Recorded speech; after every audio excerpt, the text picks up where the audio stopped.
All Stars class is in session. I brought my ruler so I can measure you bitches. Oh. I'll name a category. You vote for yourself or one of your fellow queens. And if your answer matches the majority, you get a point. First question. Which one of your all-star classmates is the most likely to shart in their tights during a performance on stage? You know I'm single. Boards up. We have 3 Kylies, so it's 1 point for Eureka, 1 point for Ginger, and 1 point for Raja. Kylie, any truth to that? They just come to me. Which one of your all-star classmates is the most likely to trip a drag queen during a performance to get all the attention? Y'all already know. Let's see those boards. We have 3 Kylies, so Ginger, Trinity K. Bonet, and Kylie all get points. But they got the answer wrong, though. Who's the most likely to call RuPaul a bitch in interviews in 3 years? We have 4 Eurekas. Eureka, I'm sorry, but you do not get a point. What you do get is a complex. Hi. Thanks for coming. Hey, girl. Thanks for coming. Oh, grrr. Hey Queens, before we get this show started, I just wanted to put a small little introduction to this episode because we do make a lot of mentions to dropping our Drag Race España review tomorrow. However, due to unforeseeable extenuating circumstances, we were unable to record the podcast for you all this week. However, we do plan on doing it for you all next week, so it's still coming, and I hope you're still excited, and I can't believe I just said it's coming. All right, let's go ahead and get into the show. Well, hello, and thanks for coming, America. My name is Queen Seaman. What's yours? Ooh, hello, it's Jamal. Hi, it's Stoney. Hey everybody, welcome back to another fun weekend. Thanks for coming. The most magically gay podcast that there ever is and was. And I know I'm not drunk, so you got all you trolls better stop. Slurp, slurp, buzz, buzz, sip, sip, whatever the sound is coming out. I told y'all this was going to be a weird episode on Twitter, and you didn't believe me. Ooh, is it Thirsty Thursday? Oh, I thought it was. Oh, actually today is Friday the 13th. And what better scary thing to do than to record with you two ghouls? It does feel like a celebration of sorts. We're near the end of All Stars 6. It's Friday, and who doesn't love a little spooky? Yeah, girl. You got to watch all your scary movies, look at your friends' scary faces. Drink spooky tea with silky nutmeg ganache. Oh, yeah. All that, girl. How have you guys been doing this week? Anything exciting going on? Not much. More of the same. The weather was fine here in Indy, I guess. Looking forward to fall weather for sure, though. I've reached a breaking point. I haven't complained all summer about the heat. It's time for it to go away. I have, and I will continue to complain. Just for the record. Yeah, everything's going good for me. It's basically the same old, same old. I don't really have anything exciting. That's my drag power. Actually, I don't do anything. Right. Yeah, same. Now that's a show I'd watch. But it's been real hot over here in Oregon this week again. It was like it's been about around 100 every day this week. Ugh. So I'm like pretty much over it, and I hate the hot weather, and I think the fires are coming next. So we'll see. Stay tuned. Wowzers. I hope, yeah, that's rough. 100 degrees. No thanks.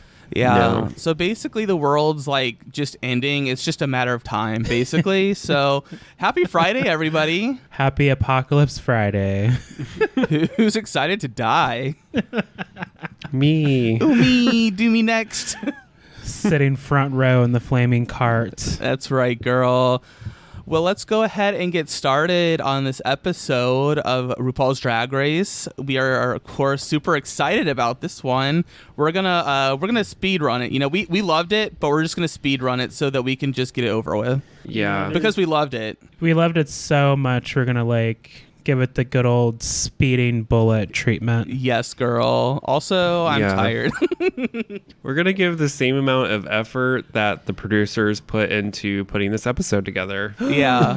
Because they hired the La Jolla Middle School to build those shitty trees and set pieces on the stage. Hey, the kids thought they were doing some volunteer work. I bet they did it they probably didn't get paid for it either. Definitely not. RuPaul will clickety clack across the stage with a rickety hip after you guys are all done and give you a show. Yeah, what was that about? RuPaul's like, look, you guys, I can still move. I still got it. I know. I was telling Jamal, I was like, I think that RuPaul was had taken some drugs this episode because even in the workroom, she was just acting crazy. And I'm like, what is going on with RuPaul? I don't know, girl. She's in her second wind of life, Maybe that's what it was. She was just feeling the Lizzo juice that day. She got one of those those B12 little bags that drip into your arm or whatever. She got she got all the energy and she's like, yes, bitch, vote the house down, boo. The IV drip. I guess she must have gotten the legendary drip. Maybe she's had too much barefoot bubbly. Not sponsored, by the way, unfortunately. Shoot us a message, Barefoot. Yeah, if you're out there, we're interested. The feeling's mutual. Mm-hmm. All right, we'll be right back and get into this Honest Tea spill of the week. Honest tea. Hey, everybody. Welcome back to our Honest Tea spill of the week, where we are, of course, back again to bring you full coverage of everything going down in the DMs of RuPaul's Drag Race All-Stars Season 6. We're near the end. Are you so excited? Yes. Yes, it's almost over, potentially, although there is still a game within a game, so who knows how many more episodes there will be. How many queens are they going to bring back? 3 Just or 4? One. Just one. I don't know. We'll get there and we'll discuss what we think the game within a game is going to be. So you have to stay tuned to the end of the episode to hear that part. Fair. Yeah. But at the top of this show, Pandora Box did sashay away.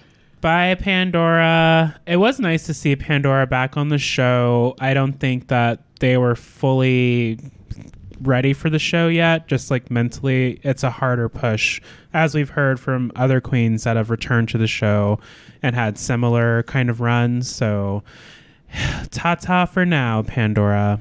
It was ridiculous. Yes, girl. She made me laugh so much. I was like, ha, ha, ha, ha, ha. Ha. How dare you waste 2 stanzas? That's how I laugh. I don't know. So after the elimination, the girls congratulate Ginger and finally acknowledge Trinity's temper tantrum. Honestly, that was just a satisfying moment for myself. Okay, so no one else was into it like I was. I wish I had a drink with a straw. I would have made the slurping the sipping sounds. Oh, okay. Sorry, I'll come up with a better joke next time. Sorry, y'all. I blanked. I've watched the first act twice, and I still don't remember what happened on the damn couch. So, all right. Well, let's continue the recap and see if any of this jogs any memories for you guys.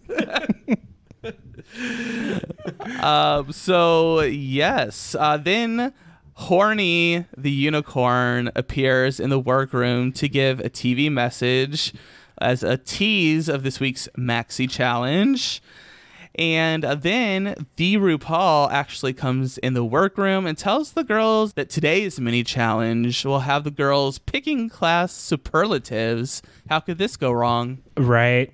This is plenty of opportunity for people to get into their feelings and not take it as lightly as it should be. It's just a game. You know, RuPaul's like most likely to bomb DragCon. They're all like, Tyra, okay. You know, stuff like that. Oh my God. Most likely to snatch a weave. Yeah. Gosh. Tyra, she was the one that kept snatching the wig, so we can vote for her again. Remember, she kept ripping it off Raven's head. Yes, I remember that Also, Lawrence challenge. Cheney always snatching wigs. That's true. Snatching wigs and virginities. Yeah. I mean, it's a sex icon. Watch your cuckoos. So, what did you think of the superlatives? Were there any surprise answers for you? I mean, it felt like Eureka was getting like all of the wins for a moment. It felt like a little streak, like a mini streak where she got like 4 or 5 answers. She won. I'm trying to think of any of the funny ones. Trinity, of course, Moody. That's a given. She's up and down. She knows her feelings, though. She likes to talk about her feelings. That was my favorite one just because Trinity was like, what? Everyone said this about me? It's like she's finding out something new about herself. I know. It's like, girl, come on. You've been looking into a mirror this whole season. I thought it was funny, though, because like when she was talking to RuPaul about it, RuPaul's like, yeah, I mean, we're all kind of moody sometimes, aren't we? It's like, don't take it too seriously. Right. I do appreciate that about RuPaul, not taking life too seriously, that whole approach, because you do have to remember to keep things light, not to read into things too much. The competition already pushes you there. It's very much part of the RuPaul's Drag Race design, though, that mental test and gymnastics. Yes, girl. I thought of a fun superlative we could do on the spot. Uh-oh. Oh, no.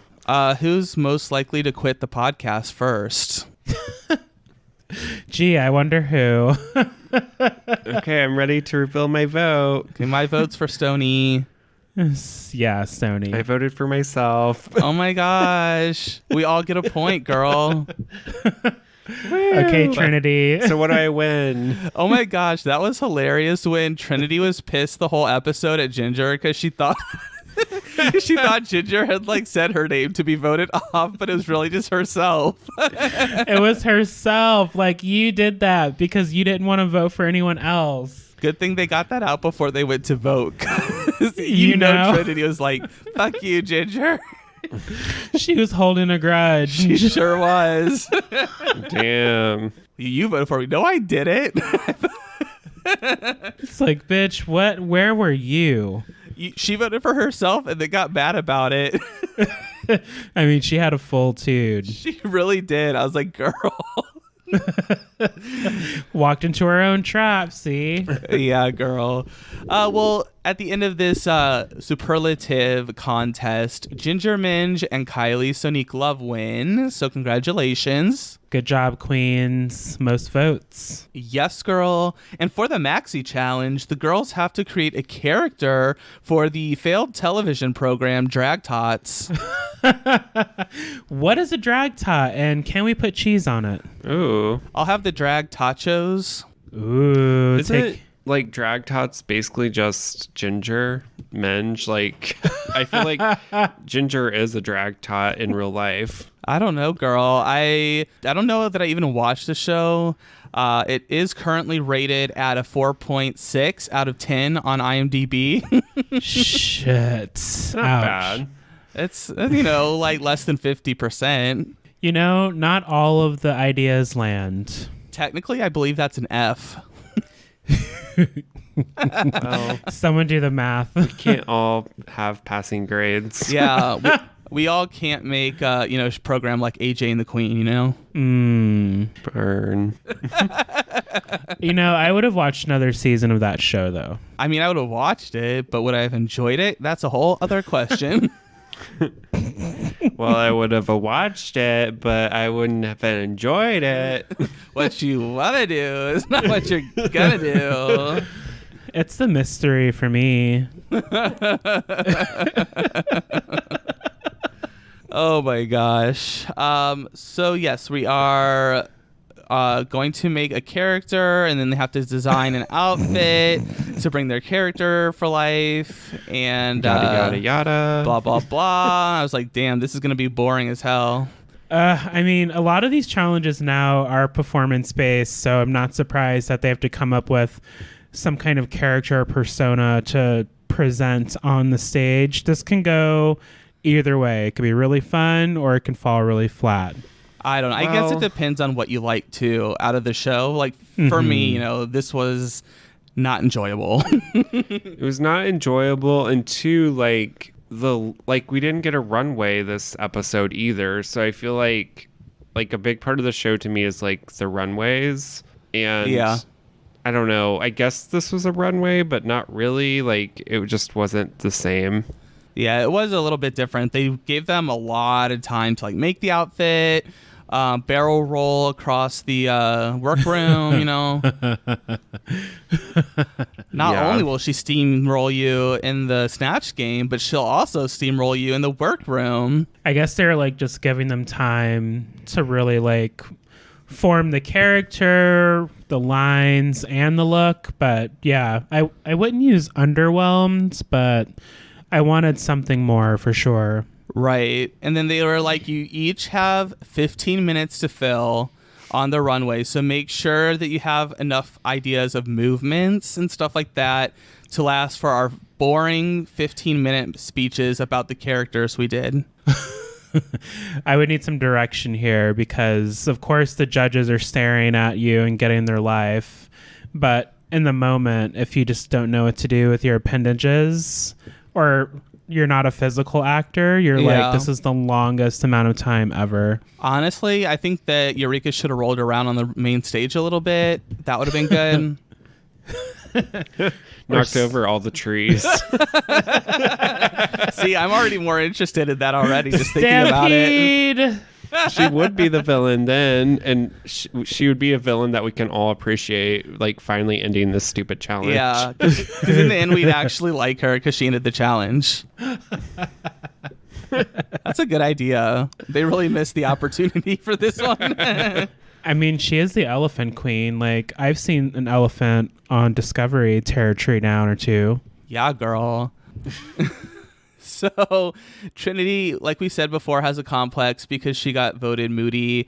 And so her boo Eureka gives her pep talk, and I think, you know, kind of starts to like turn her idea of this around. Yeah, I agree. This was a turning point because of course, Trinity probably heard what Mama Ru said, but she gets so latched on when her feelings are hurt or she perceives something away. Like, it takes her a while to really work through it.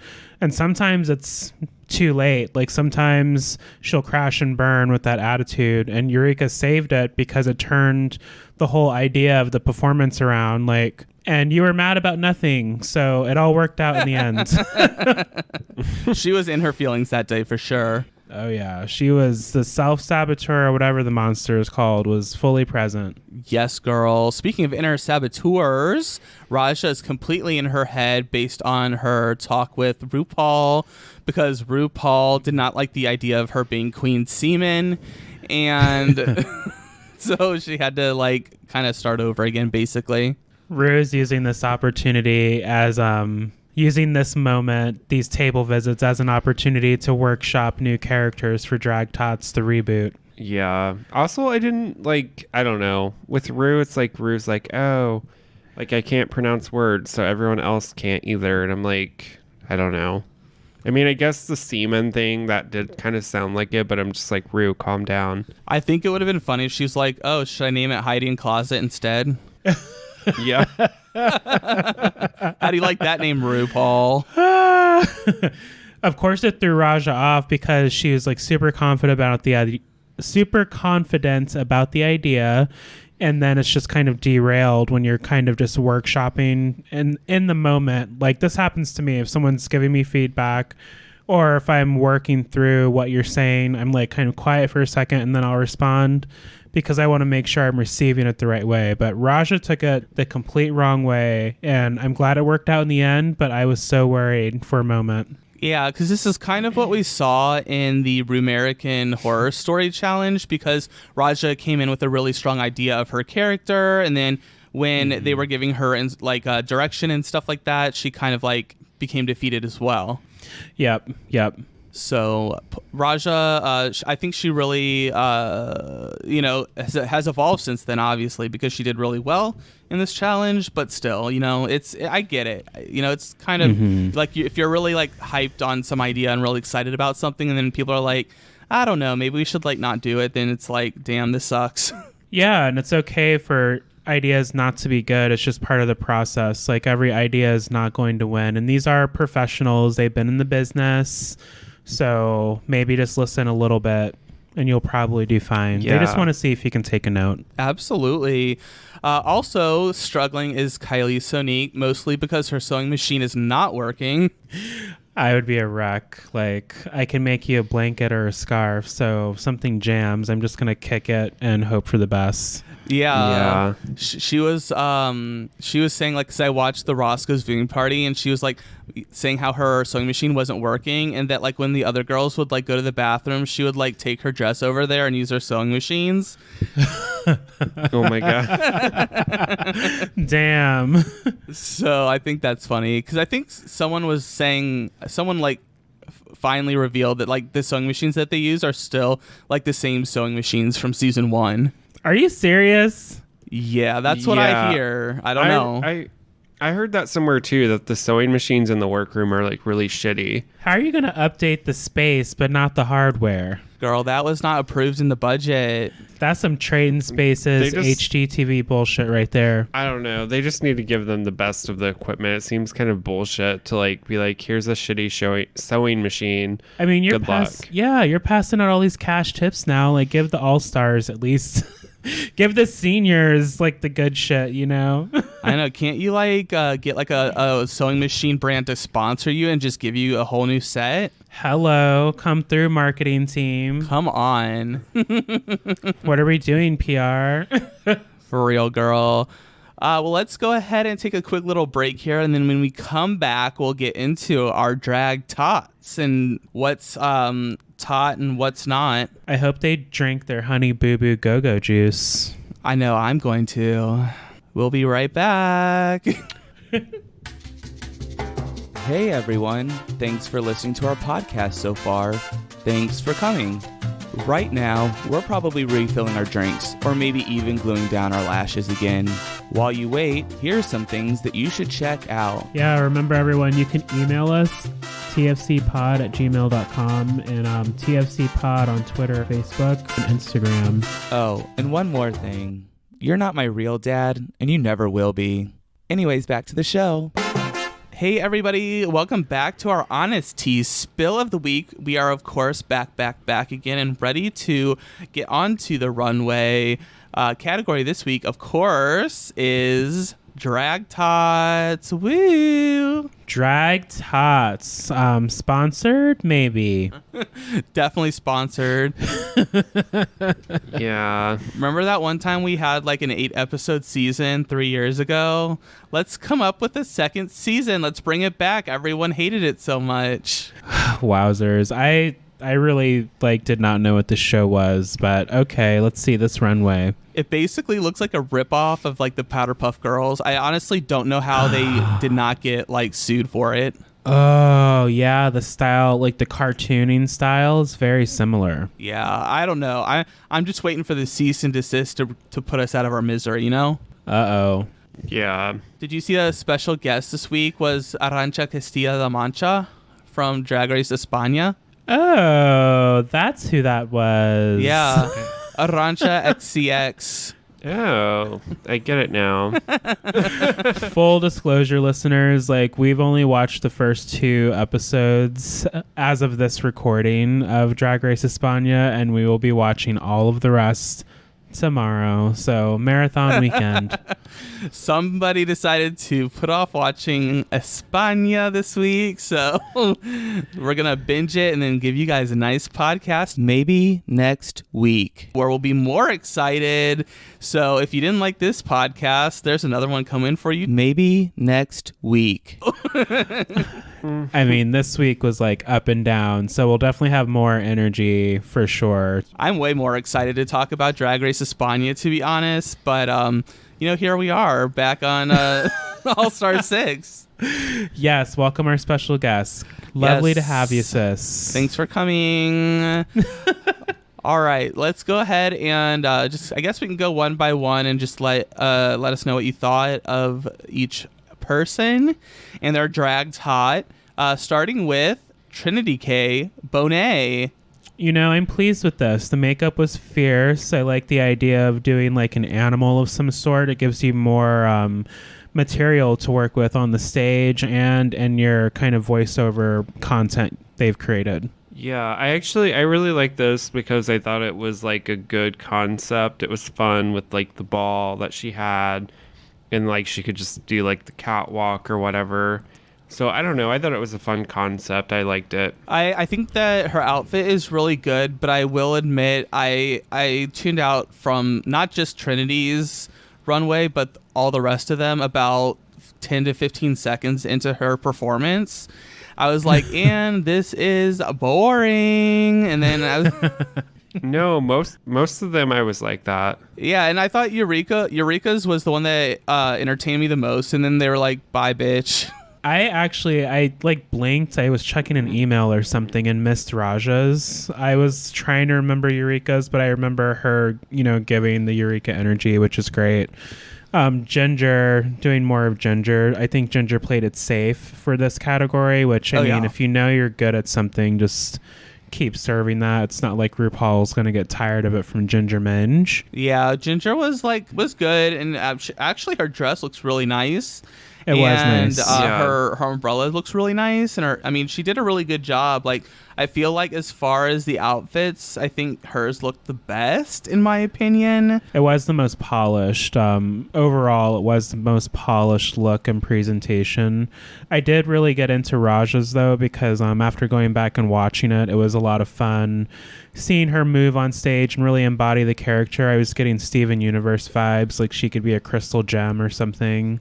I was here for it. Yeah, I totally agree. Like, the second time I watched it, I was like, oh yeah, Raja's was actually really good.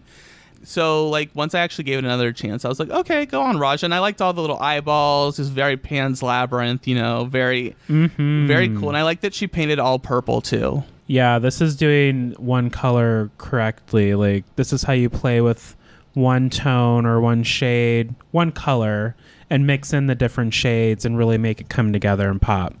Yes, girl. It was really good. What did you think of Kylie Sonique's look? I did not hate it. I liked that it was kind of like a funkier style, modern day kind of witch fashion she's serving us. For having so much trouble with the sewing machine, I'm just glad that she came out here with something and it didn't look like Lala Ree's bags. Right? For real. They made this in the same amount of time.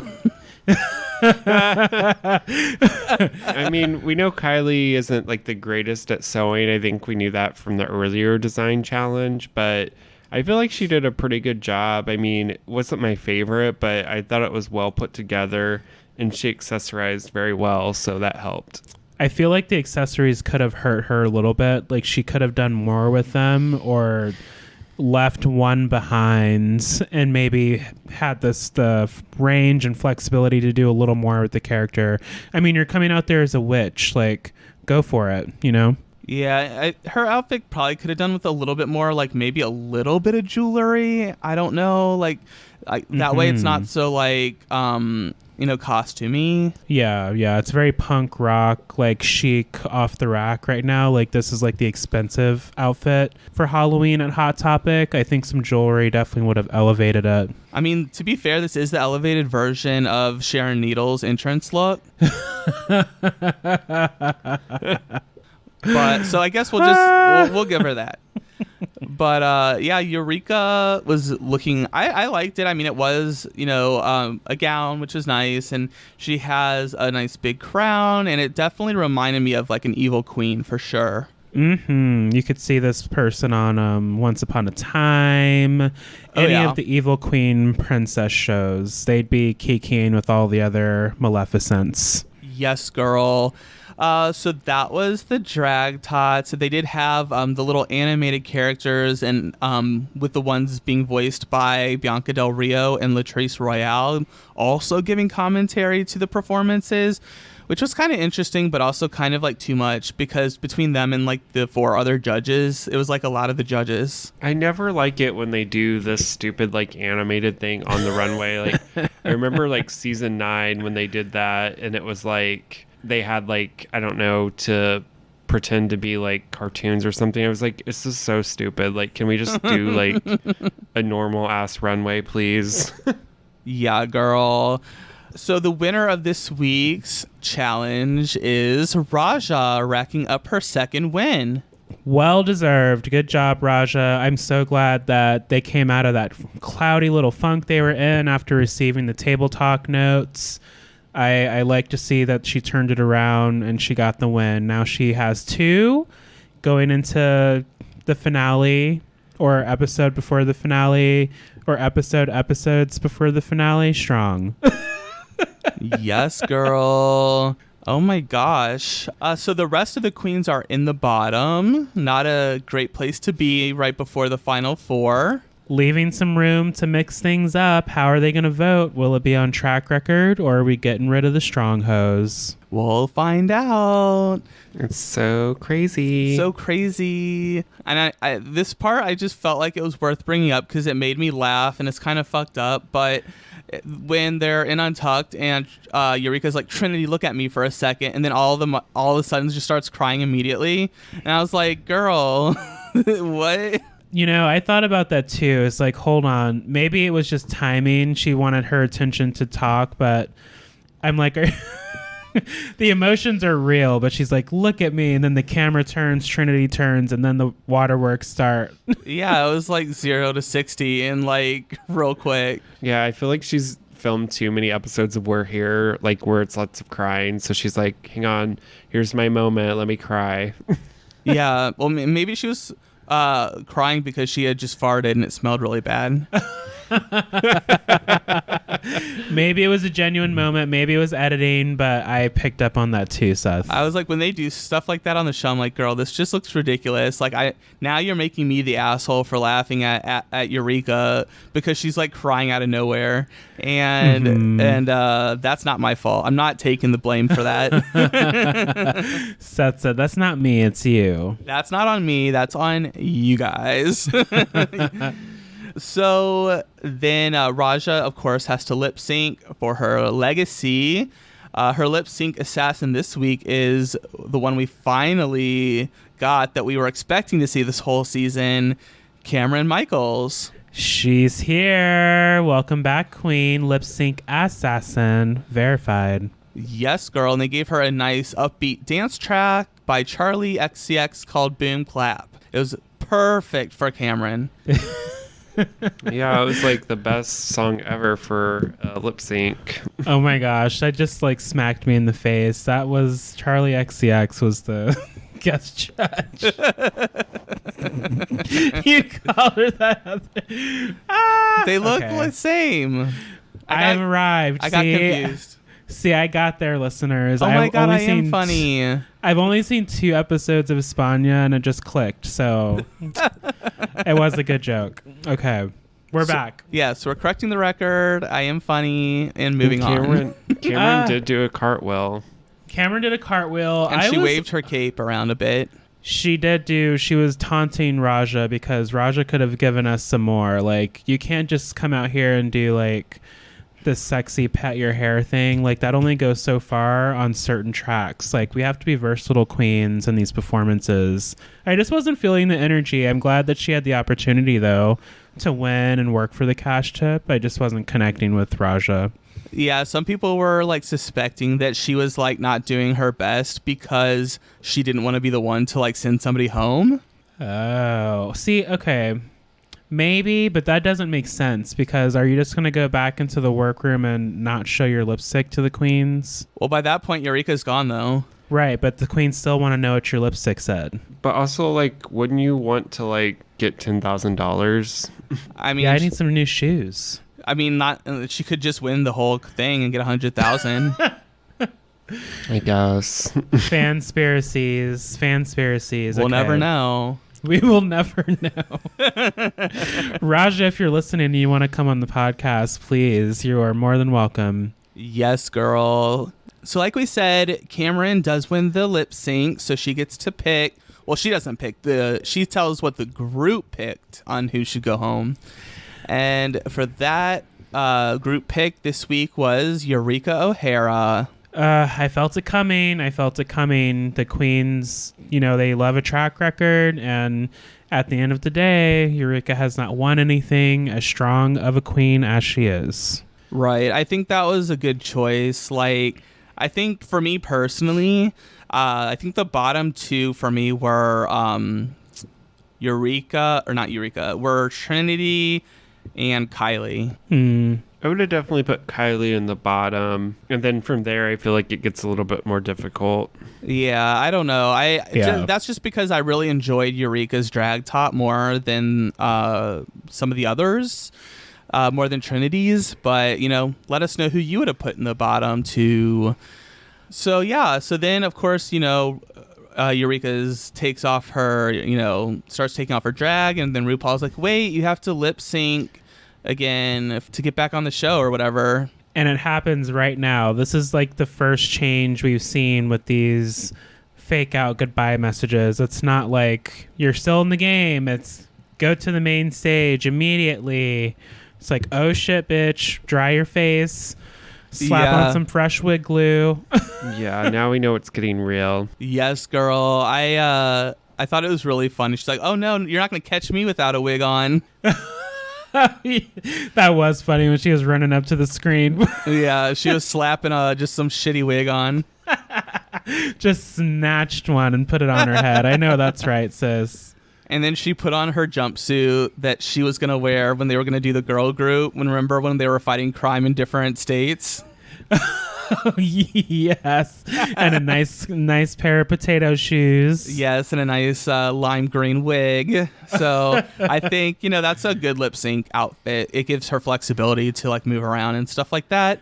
So I am interested to see what the Game Within a Game is next week. I have in the past predicted that the eliminated queens will come back and they can like pick one of the four to lip sync against to get back into the competition. I don't know if that will happen. We'll see. I wonder if it'll be like a mini round robin style, like pork chop lounge situation where 2 or 3 of the queens go up at once and the final 2 battle to get back in. It could be. I don't know. I feel like it could be like a duel situation like that. Like maybe it's like where it's like Eureka comes out and she gets to pick one queen and then they just keep eliminating each other. Oh, shit. And then maybe, who knows? Maybe it's RuPaul with one of those paper fortune teller things that we used to play with in elementary school. Pick a number. Yeah, and it's like if it's an odd number, you're out.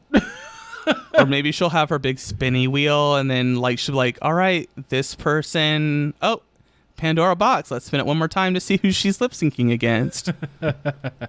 I can't wait to see. It's finally here, so I will be excited to see that because there, of course, is a little clip for the preview for the next episode where the queens are like, wait, why is RuPaul back on the screen? We just sat down. Yeah. So they can't even untuck all the way. I know, girl. I'm ready for it. We're going to get a good episode next week, I hope. Yes, mama. All right. Before we finish this off, I'll go ahead and throw the microphone over to Stoney so that he can let us know how the Fantasy League is doing. Yeah, so after 9 full episodes, Jamal is in last place with 115 points. Aww. Seth is in second place with 185 points. No, I'm back in second place. And I am still in first place with 260 points. Damn. She's getting the crown, eh? It's looking that way. her inaugural crown in the fantasy league after 3 years. Bitch, I'm ready. Bitch, I'm busy. Bitch, I'm busy. Oh my gosh. Well, thank you all for coming another week for Thanks for Coming, the Most Magically Gay podcast. We'll have a much more exciting podcast maybe next week to discuss the Drag Race España season. And apologies if this week didn't live up to your standards. You know, we're just trying our best out here in the world, but we'll be back and have really great content for you. Yes, work with us, listeners. We appreciate your patience, kindness, and consideration. Thanks for coming. Yes, girl. We'll be back we'll be back maybe next week. So until then, bye. Bye. Bye.